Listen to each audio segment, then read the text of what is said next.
All right, yeah, let me know.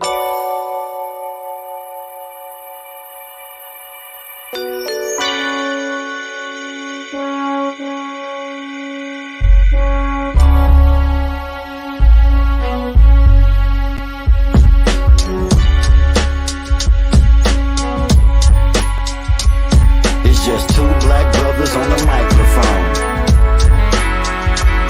It's just two black brothers on the microphone.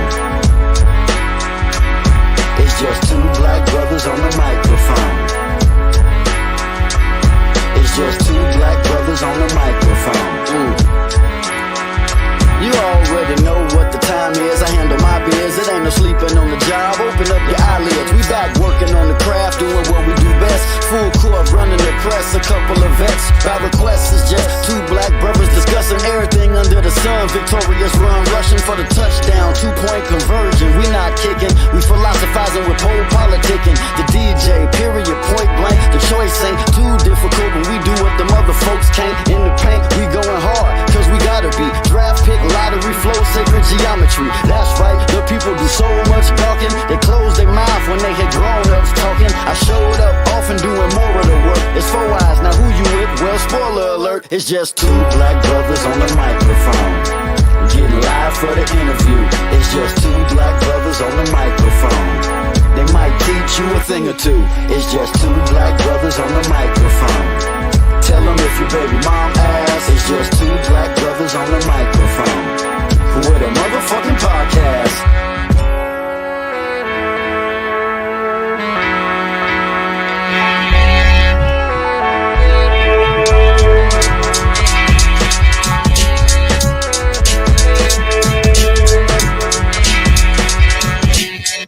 All right, we in there. All right. How you like that? You think that's cool? I like You that. think like that? I like that. I said, Dope.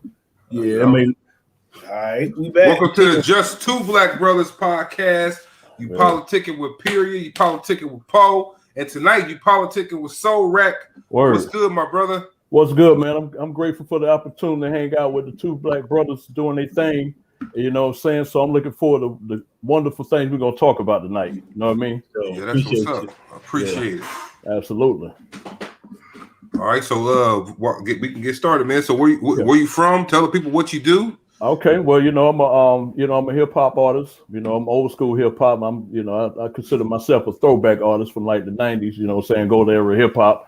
Right. But you also do spoken word as well. And I've worked behind the scenes as well, 'cause I got my own record label too. So just trying to have my hands in many pots just to create many outlets as possible to get exposure and to create, and be creative. You know what I'm saying? But I'm from Orlando, Florida. That's where I was born and raised, so that's what I represent. So how was the hip hop scene out there? Y'all was on the Luke and stuff. Well, the funny thing about it, a lot of people do believe that is part of what Florida is, but it's actually a melting pot in Orlando, because you got a lot of cats that was from up north that came down. So it was a nice mixture, because DJ Nasty, DJ Khaled, them cats was running in Orlando, and then of course you had the Magic Mike, who from Orlando as well. But you had a good mixture, because you had like East Coast hip hop, which that's what my music is. And then you had guys that was from, into the trap, the drill music, which is going on right now. You know what I'm saying? But it's a good mixture. It was a melting pot because of all the people that came there. In fact, yeah. I would say, I just say Luke, because I was going by playing some Luke old shit. I was like, man, shit was hard. Like, I was little when it first came out, but you listen to that shit now, you like, you gonna move. I don't care what you say. Word. Much love to Luke, because he did put Florida on the map, Miami especially. So you give him love because he did that. You know what I'm saying? That's real talk. You a fan of Rick Ross? Yeah, I like Rick Ross. Yeah. I think he's killing it right now. Yeah, he's dope. You know what I'm saying? I'm more, I like his vibe and where he coming from, but I'm more kind of on the conscious side of the hip hop scene, but I like hip hop. I don't discriminate when it comes to music. If it's good music, you get your dues with me. That's how I do it. Yeah. I like what I'm saying? I don't discriminate because you come from one place versus another. It's all about good content at the end of the day. So is that something that you like about hip hop, where it's like you could stay in your lane, basically, like you said, you don't want to be a conscious dude, but trying to do drill rap just to get some fans.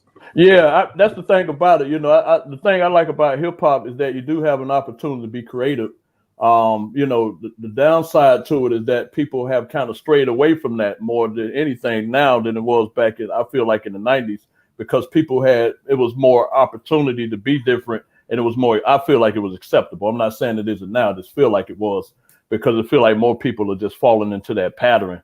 And I feel like we got to do what we got to do to preserve the legacy of hip hop by making music that transcends time. You know what I'm saying? That's my task, is to try to make music that'll outlive me if possible. So that's what I strive to do every time I put that pen to paper. You know what I mean? It's good you said that, because we was talking with Speech. Okay, for Arrested Development. So it was like, man, gangster rap. But you like, you know what? I'm still gonna put out Tennessee. I'm still gonna put out Everyday People, and I'm still gonna put out Mr. Wendell.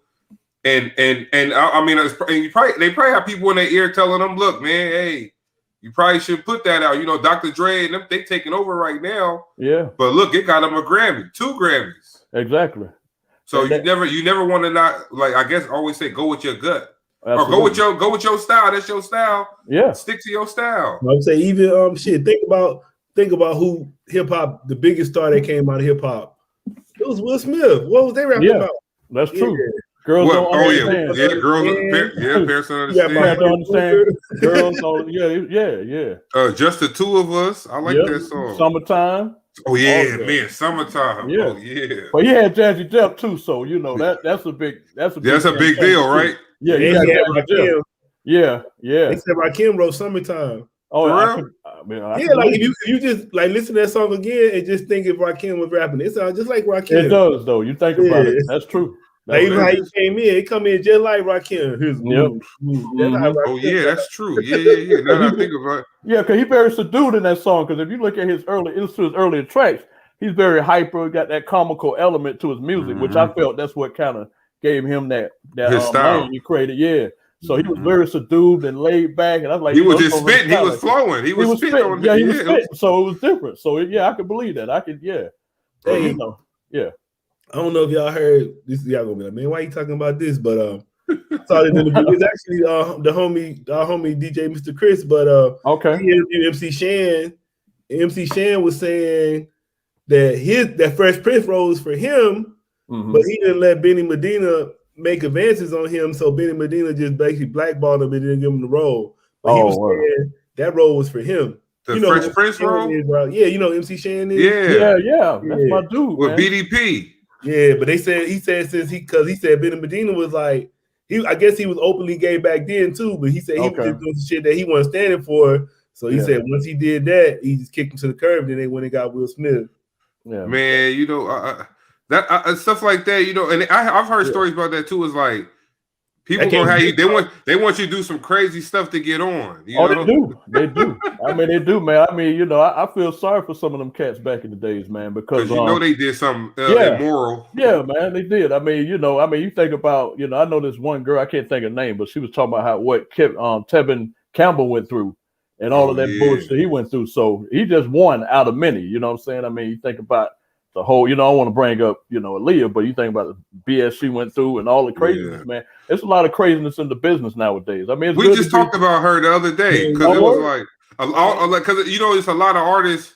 Was a few artists that she worked with at that time who I guess finally feeling comfortable enough to be like, back then we all wanted to like take a crack at her or whatever, even though we knew she was underage. They fell in love with her type stuff or whatever. Like, man. Yeah.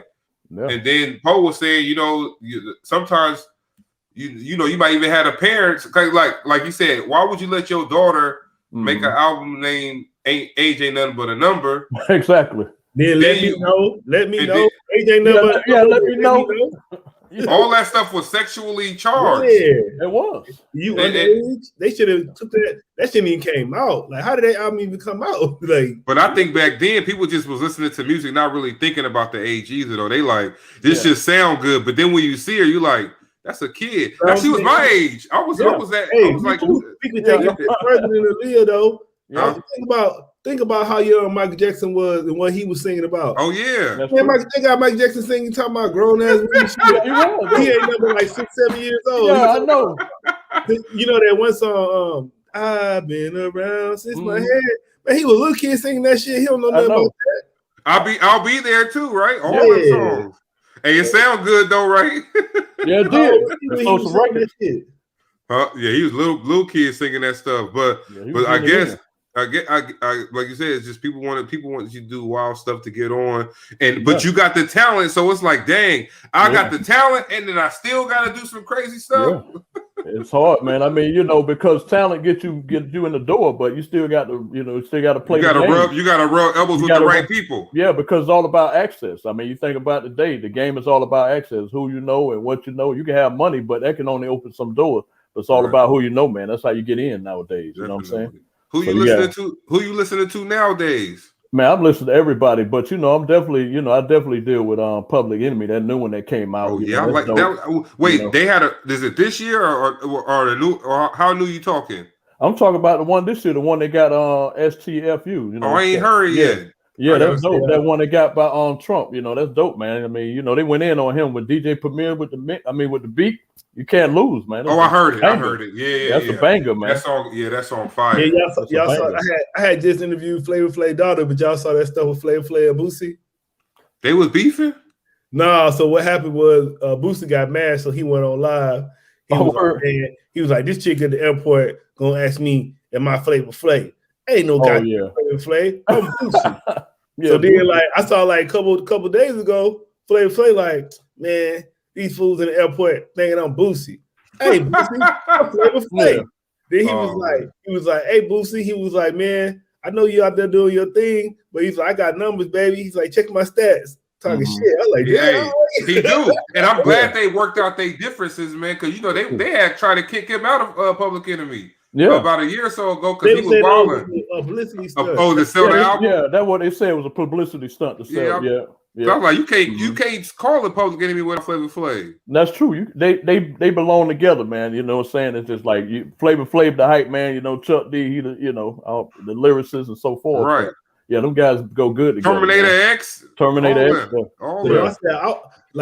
mean, shit. Still, like one of the top Public Enemy songs that caught my attention was "911 Was the Joke." Yeah, that was his Flavor Flav song. Yeah.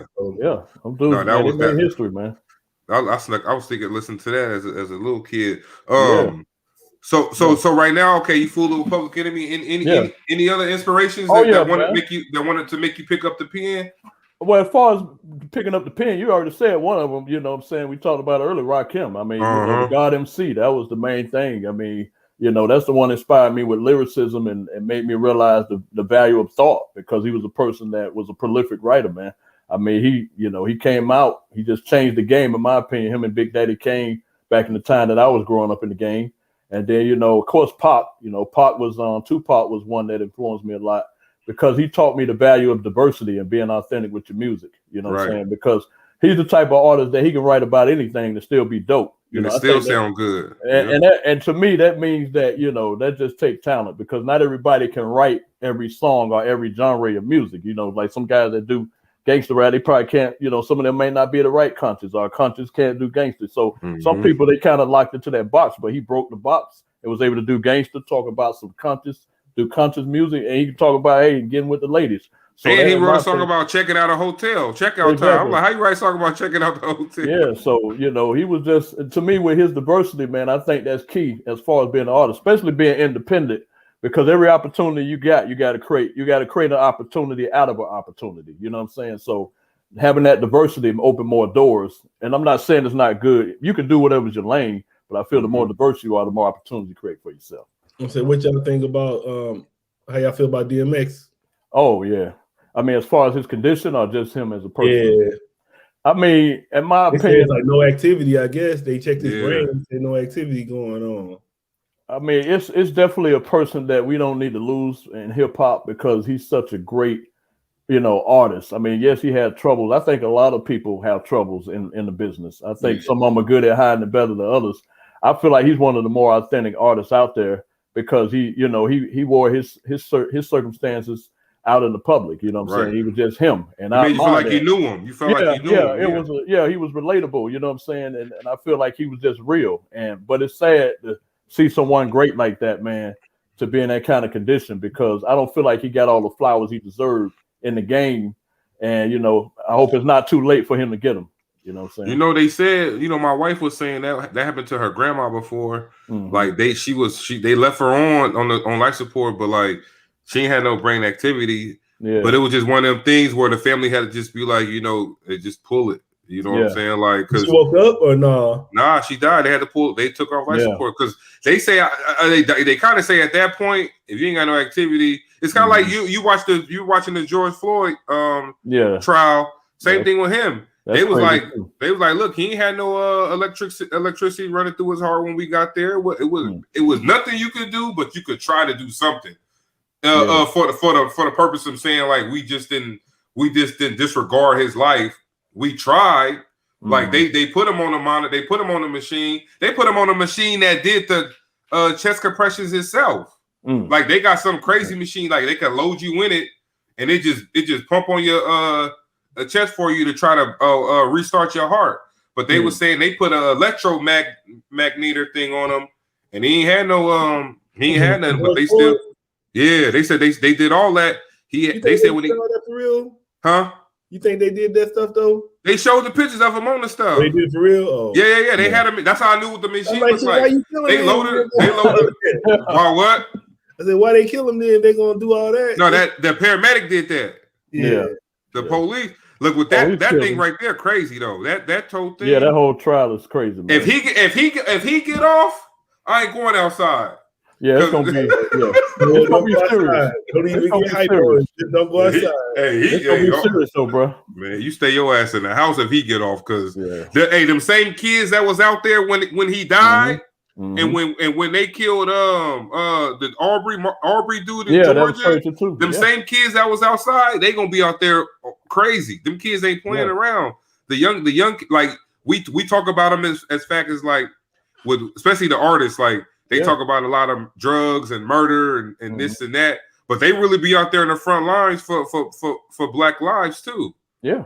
I mean, Talib Kweli is one of them. I mean, you got a lot of artists that's out there, man, raptivists, you know what I'm saying, that just standing up for it. But, just going back to the George Floyd thing, I think that's crazy, man, because, that whole thing could have been preventable, man. But that's why we need to really stand against police brutality nowadays, man, because it's like too many people's lives are being taken, snuffed out. You know what I'm saying, over issues that, need to be dealt with. So it's just a crazy situation. Man, look, they say that a fake, like the police chief said, a counterfeit 20 ain't punishable by death. No, it's not. You feel me? Like you shouldn't even have like they saying once you had him on the ground and in handcuffs, he was no longer a threat to y'all anyway. Exactly. Without you putting your knee on him, he can't get up on his own, being handcuffed, laying straight down prone like that. So y'all gonna have to put on a crazy defense to be like, oh yeah, what he did was justified, because otherwise you would have to prove that he was gonna die anyway. The way y'all talking is the way the defense is like, oh well, he was gonna die anyway because he was doing drugs. How you gonna prove that he was? I seen old crackheads before. Like, yeah, exactly. You can't say today. You can't say today he was gonna die. Yeah. You can't have your knee on nobody's neck. Like how that's like. Can't nobody live like that regardless. Your neck ain't really got nothing to help you support that anyway. Exactly. I mean, your neck ain't built to support a knee and no body weight. Hey, you chilling on his neck too. Like, hey, y'all, like you ordering pizza. Hey, let me get the pepperoni on that joint. Let me get the extra cheese. Yeah. Hands in his pocket like he, like he's chilling. Like he ain't had nowhere to go, right? He was, I'm chilling right here on this nigga. Yeah, he was doing the fact that they had telling him, people out there bro, how to do that shit. He's still doing it. He knew exactly what he was doing. That's a fact. You had people telling him to get off him. He still was while doing it. So that was murder. He was coming there, I'm gonna kill a nigga. Today it's a rap. Whoever one I see that resists is a rap.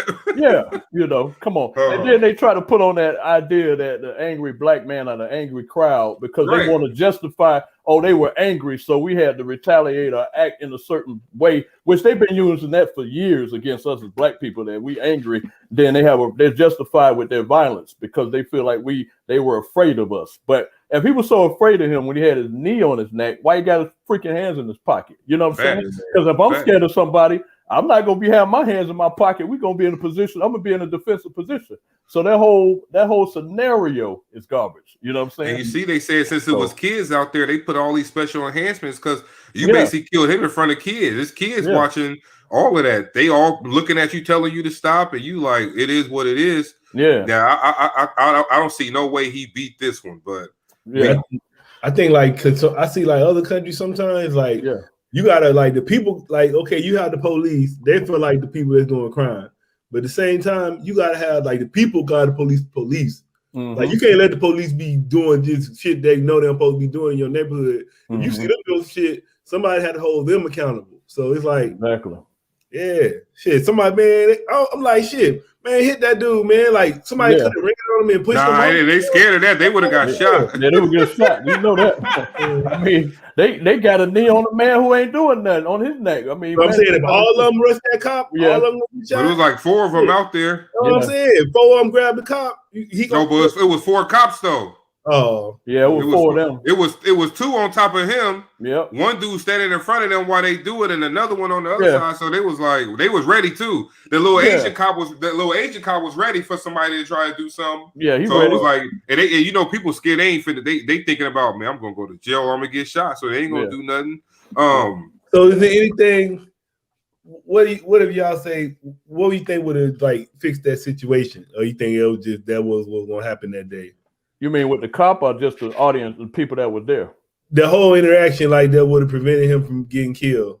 I don't think there was anything that could have been done. I think that guy had an agenda. I mean, because at the end of the day, he was already restrained before he got there. So what more could have triggered the situation other than the fact he felt intimidated because he was a black man that wasn't just following. Because they say, what, he's like 6'7"?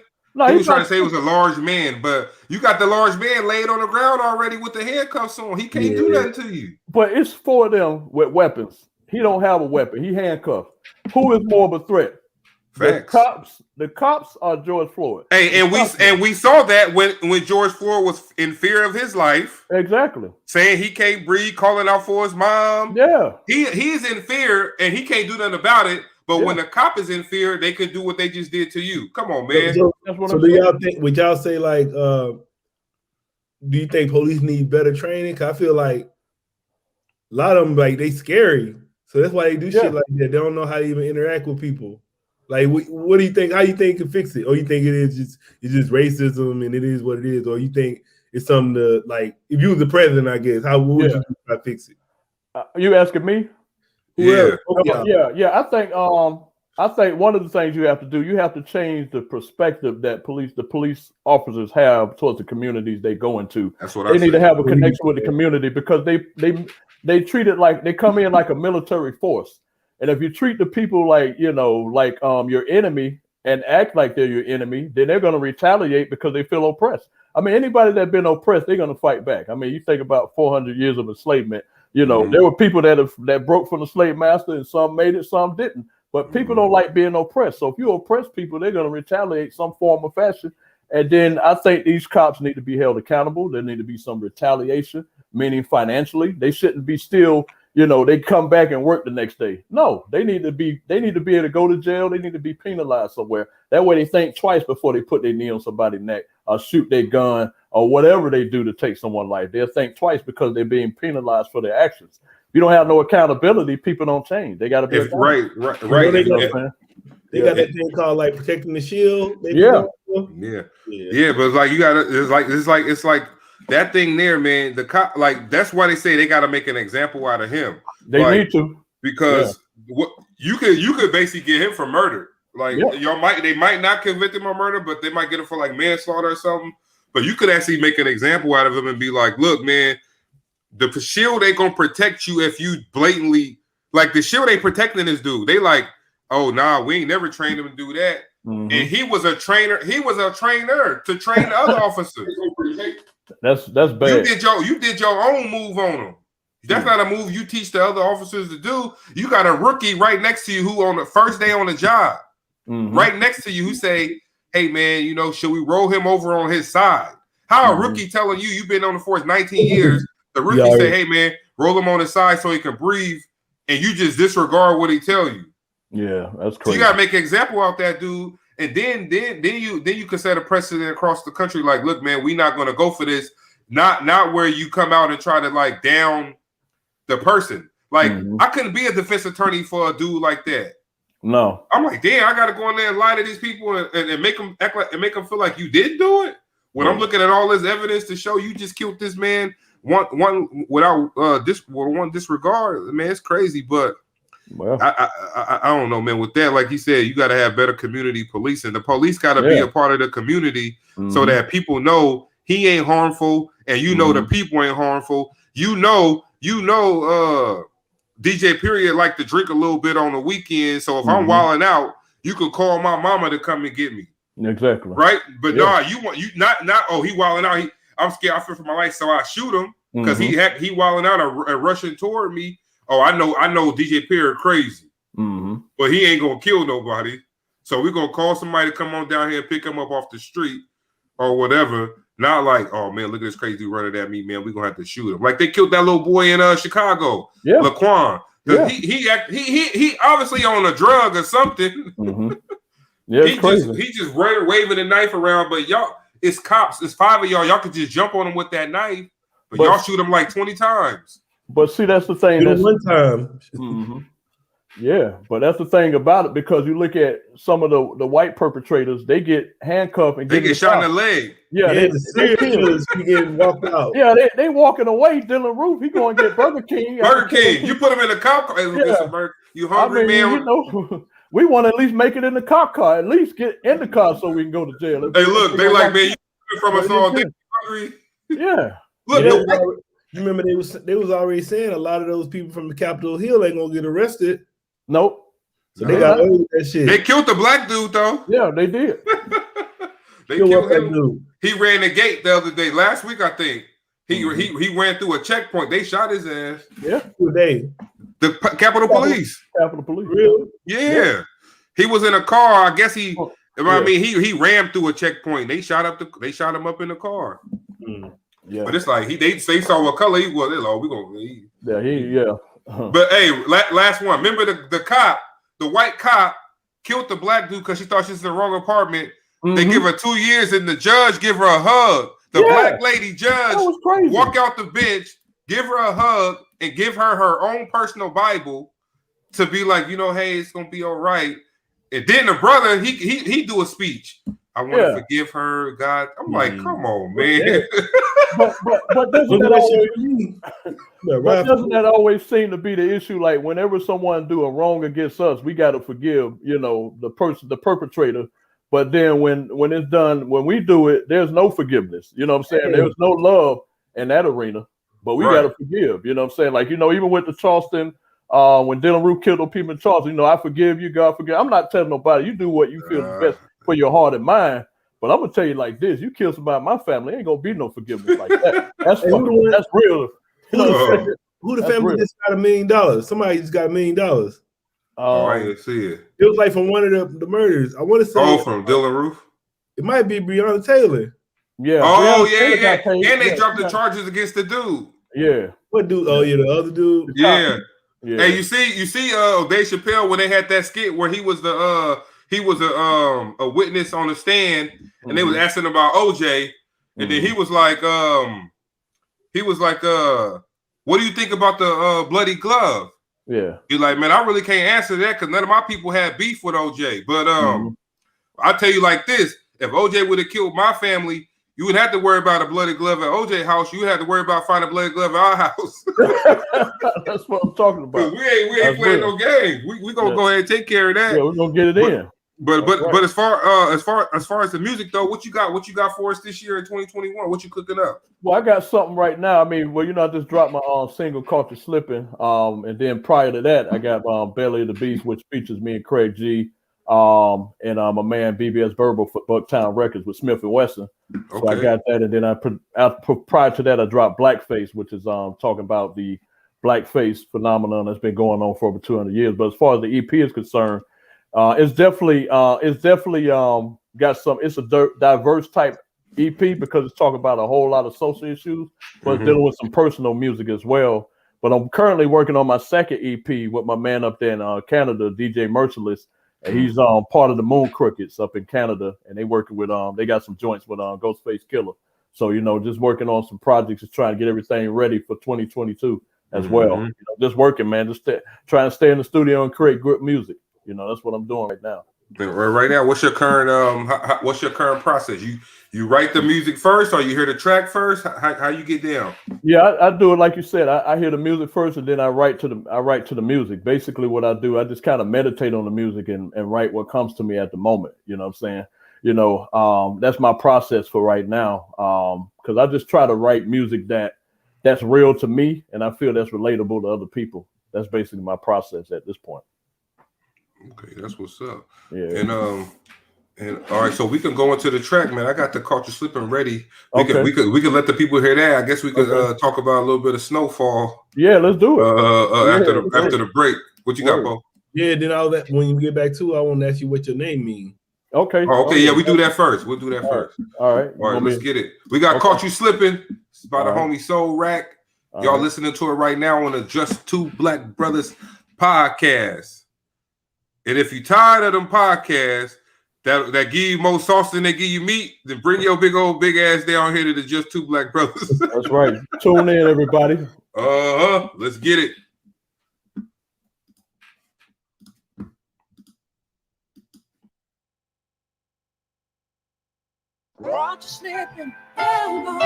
Yeah. A woman's highest calling is to lead a man to his soul, so as to unite him with source. Her lowest calling is to seduce. Don't get caught slipping, sisters.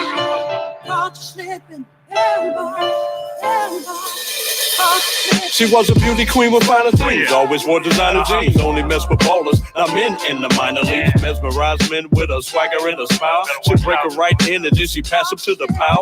Sexual attraction, intellectual attraction. She'll leave your brain dead before you get to know her action. Her curves was majestic with a mocha complexion. Her words was poetic, she was close to perfection. She take you for your papers if you leave your guard down. Love is a movie and she's playing a part now.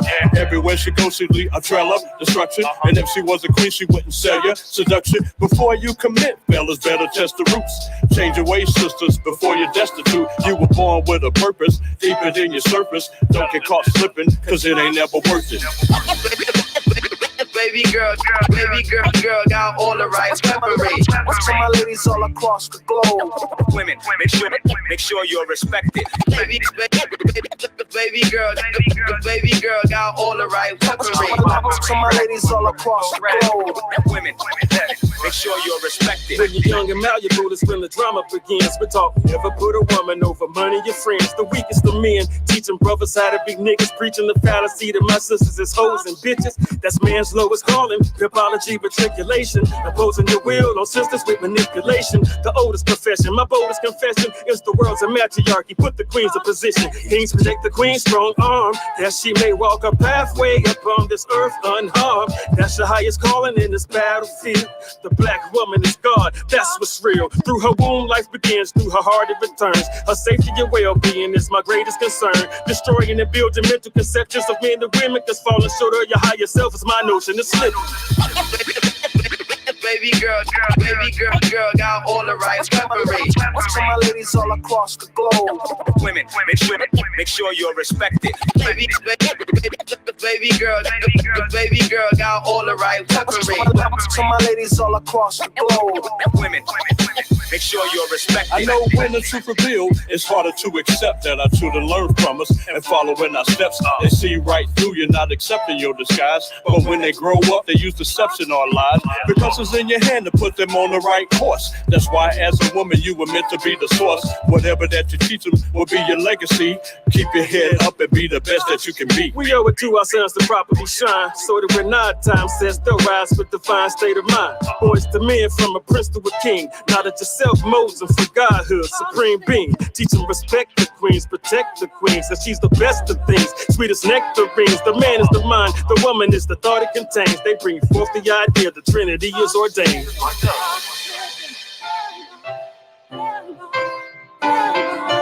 Caught you slipping, caught you slipping, caught you slipping, caught you slipping,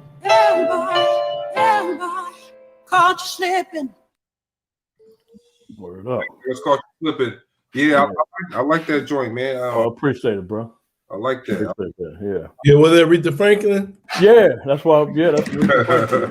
You know, we got to show our love to the Queen of Soul. You know what I'm saying? Especially if you talk about women, black women. You know, you got to show the Queen of Soul in that record. So that's what it is. Damn. Yeah, man. Thanks for playing it and introducing it to the audience. Appreciate it. No worries, man. No worries. So Poe's on here. Poe want to know what's the meaning behind your name? Well, actually, my name actually is my first name backwards with a U added. You know what I'm saying? Because my first name is Carlos, so you add the U and spell soul. Right? Yeah, and then you add soul. So my music is called Music for the Soul because its purpose is reach people's spirit. You know what I'm saying? Reach their soul. So that's why it's Soulrac. You know what I'm saying? Music for the soul, basically. Oh yeah, that's what's up. Yeah, that's how I define it, man. Just try and make music touch people.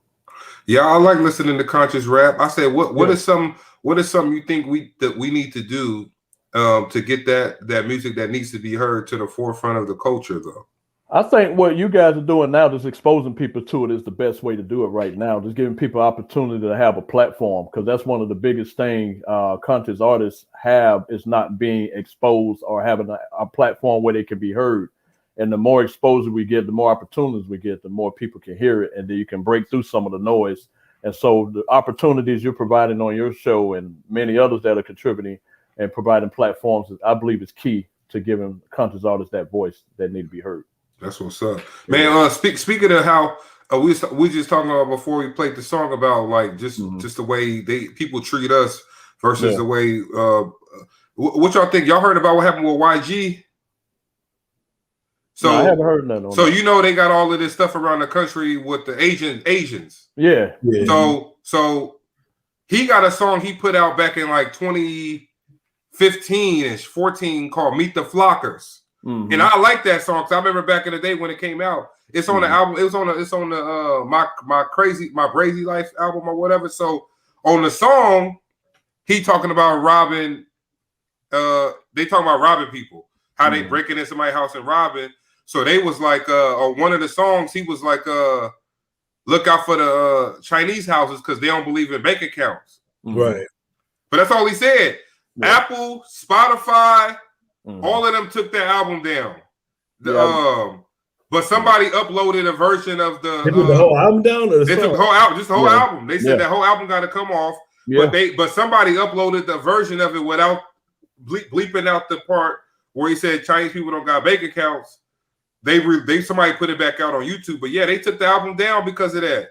Yeah. But I'm like, man, come on, bro. Like, you know how much shit people making songs. I know how much stuff people talking a song, and you saying I had interviewed this Asian rapper. He was talking about that. And he was like, I ain't gonna speak on too much, but I guess it's kind of true. No, it is true. But I'm like, he made that song in 2015. Yeah, no, that's not happening. And he ain't really saying anything. It's like if a white rapper came out and said, make sure that if you want to attract the black people, leave watermelon on your porch. They're not gonna say take that song down because that's disrespectful to black people and the cops is killing black folk around here. They're not gonna say, oh, we gotta take that down because the black community has been oppressed by people for in the whole existence of this country. Y'all let people say whatever they want to say about people, but now y'all going back to fine. That's reaching. Yeah, that is reaching. I think that's like I know. Like my whole thing was like I'm cool. Like, I got Asian homies, so I'm cool. Yeah, I was like that shit was like we've been going through our shit. And I hear y'all speaking up, so hey, I look at it like, and then I'm like I see like black people speaking up on this shit. I'm like y'all ain't speaking up on black stuff. Yeah, like, shit.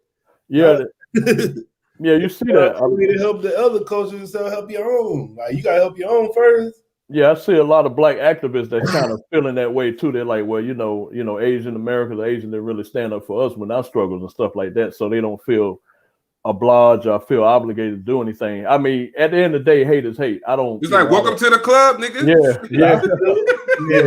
So I don't like any level of hate thrown against anybody. Everybody deserves to be respected as a human being. But at the end of the day, the struggle for us been for over 400 years. You know what I'm saying? We still fighting. Hey, look, black folk was strung out on crack. Exactly. White people get strung out on crack. It's a national pandemic. Exactly. You got the white. I tell everybody, you got the white boy on TV I needed help. I was strung out on crack cocaine, and I called Doctors Anonymous, and I'm like, wait a minute. Like, they my dad Jeff son crack.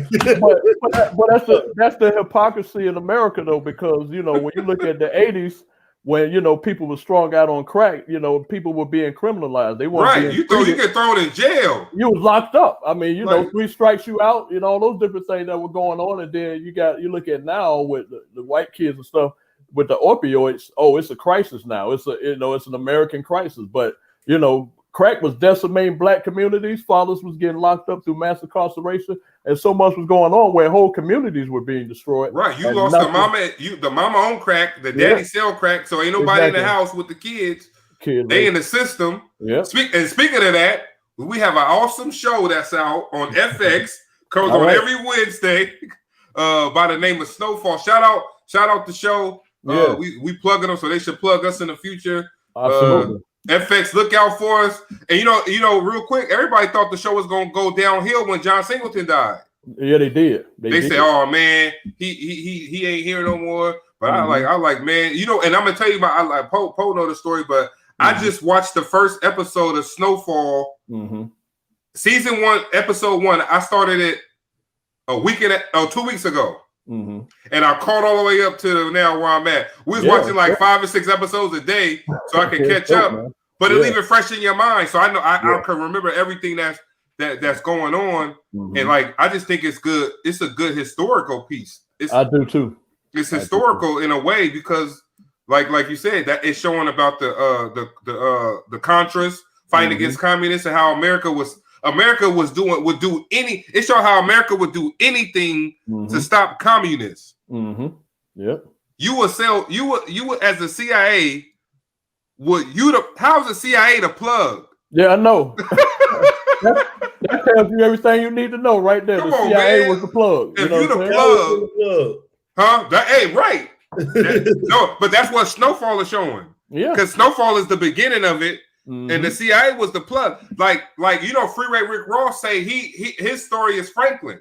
He said he pitched that idea to John Singleton because John Singleton reached out to him and was like, yo, I want to do a show on your life. Yeah. But he said he never heard back from John Singleton though. Yeah. And then Snowfall come out, you got Franklin. Yeah. Well, yeah, why. So Freeway Rick Ross is like, yo, that's me. Yeah. I was the one making $1 million to $2 million a day. In the 80s, I had the CIA as my plug, and you got the same thing, but it shows like Poe said, the CIA always been the plug. Like the CIA is the ones who introduced it. Hey, look, sell this for me, bring me the money. You keep your money. I'll keep any heat off of you. Shit, you could kill a DEA agent, and I ain't gonna say shit. Nope, I'm gonna make it disappear. Yeah. Because you work for me. They was talking about this article I had read somewhere. I was reading. I listened to this podcast, but he was saying, I guess it was like back in the day with like the Black Panthers and Martin Luther King and everything like that. They said anytime it was more than 10 black people meeting somewhere, it was a threat, and they was watching you. Yeah, I believe that. Yeah, they fear unity because one of the reasons they wanted to kill Malcolm X. One of the reasons they wanted to kill Fred Hammond, I mean, they just had that movie came out, Judas and the Priest. And because they was fearing a black Messiah, they was fearing a black man that could bring black people together. Because when we're unified, we're a powerful force. That's why they'll put crack in our communities. That's why they will, they don't mind the gang violence, because if that can keep us divided and focus on things other than unifying, then they can keep us at bay. Yeah, Nipsey Hussle was doing the same. Like I think he was kind of like I didn't say he a Messiah, but he was talking about unification. So I think that's what happened to him. Yeah. Hey, Tupac was talking about unification when he died too. Exactly. Exactly. Even Biggie had some little thing he was trying to do where he was like, I'm gonna do these 2 albums, and then I'm gonna work on bringing other people together and putting them out. You know what I'm saying? So exactly. And when you start talking like that, and like we talked about on the show last night, when you at the end of the day, the government was involved in that. Like I was saying, Tupac didn't even know what he was getting himself into when he signed on to be part of this East Coast West Coast stuff. What I'm saying, think about what I just said. I said they said anytime you had more than 10 people. I know. Yeah, that's crazy. How many people Tupac had? Didn't Tupac go diamond or something? Yeah. 10 people. 10 million people. Influential. We still talking about Tupac. So how big his influence was? He was dangerous. Look, and he was them Black Panthers and all that. Tupac was probably public enemy number one. His AT still most wanted. Yeah. Yeah, that shit ain't. I was just saying, man. I was telling. It wasn't no East Coast. It wasn't just rap. No, it wasn't bigger than rap. But I was at work today, and I was noticing like California, they got it where they finna say by June 15th is like everything gonna be open. You still gotta wear a mask though. Mm-hmm. And then I was like, damn, they doing that shit right before Juneteenth. Mm-hmm. And then I was telling them, I said, man, everything they do, like even the dates and everything is a reason behind it. They don't just do shit. Oh yeah, everything got a reason behind it. So yeah, I mean, you look at Trump. He was going to have a rally in Tulsa, Oklahoma, of all places, on Black Wall Street. Yeah, Black Wall Street. You know what I'm saying? Yeah, I do a series on Twitter when I teach. Like, I kind of go through Black history, dealing with Greenwood, talking about all the different things, the atrocities against our people and stuff like that. And that's just shown that he just had a disregard towards Black culture. You know what I'm saying? But the irony of it all, Black people were the one that sent us behind packing. They got him out of there. They got him out of there. I was like, y'all turn states that ain't never been blue. Yep. Blue. Like I don't think they said Georgia ain't never been blue. I don't think it has been. If it was blue one time, I think, when Clinton ran for office. And that's about it, like 30 years ago, if anything. But yeah, I think that's what it was. In like 30 years, 37 years, it ain't been blue. Yeah, exactly. And yeah, you know what, America, man, they weren't gonna let you sit in there for four more years, man. No. Biden already talking about Biden ain't controlling the borders and shit. Hey, speaking of that, I'm working. So we federal employees, they sending we got an email today. They finna come out with asking volunteers if they want to go help out with like border settlement, to go help out on the southern states or whatever. Because man, they throwing the kids over the gate. Like, look, we might not be able to make it over there, but throw the babies over that, man. That's crazy right now. But it's like, look, you come in here. All right, I understand this is land opportunities, land are free, but like, if you come in here, what you think? But like I said, a lot of them already got money too, though. Yeah, you gotta think about it. They got their own money. Yeah, they just trying to get here. It's like, because I'm thinking like, you gonna leave where you from, what you know, all your life, and try to come here. But I guess you can make it work because it's people that like to hire for the labor. Yeah, they got businesses already ready to put up or whatever. Yeah, I still say, man, my whole thing was like, I still think they gotta do it the right way, because the only thing with like a lot of people like immigrants, when they do that, all they do is send the money back. So it's like they ain't on papers, they ain't gotta pay Social Security or Medicaid.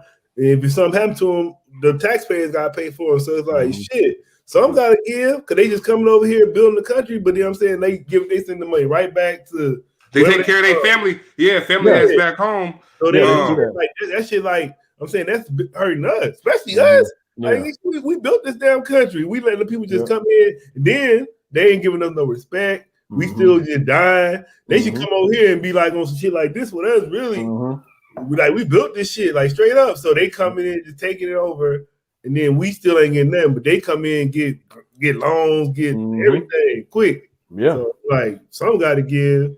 And that's the problem, because one of the things that we got to look at too is the businesses that's providing them the opportunities to want to pay them on the table, because those are the ones that never get penalized. They're looking at immigrants, they're the ones that create the opportunity, because they wouldn't come if they wouldn't get hired. You know what I'm saying?